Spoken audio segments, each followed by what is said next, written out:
3 college-age students could be facing charges for trespassing, theft, and criminal mischief. But it's the investigative work done by this man that makes this such a unique and compelling story.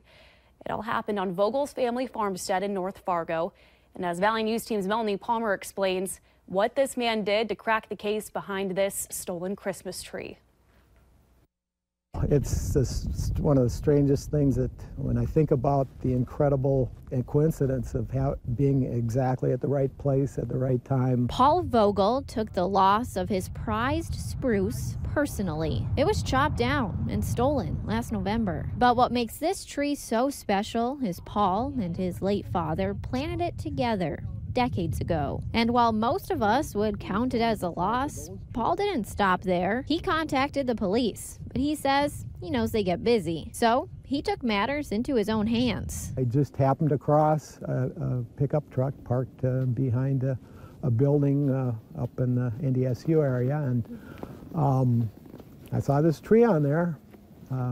Pieces of trees overloading the pickup. And that's when Paul decided to follow the pickup truck through town. He tells us he watched the tree get dumped off and noticed there were marks left on it from a Christmas tree stand.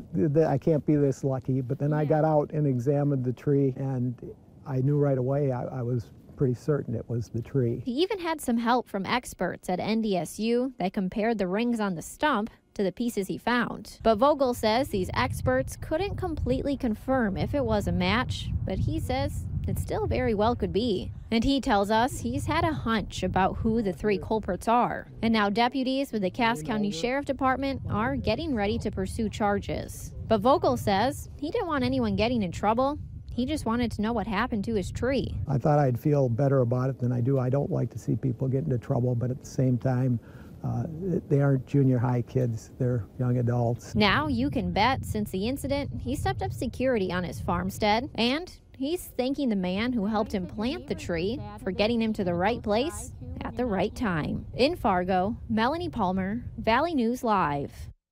Cass County Sergeant Tim Brigham tells us the investigation is still active and they'll be submitting their recommendations to the state's attorney's office soon. He says no arrests have been made at this time. And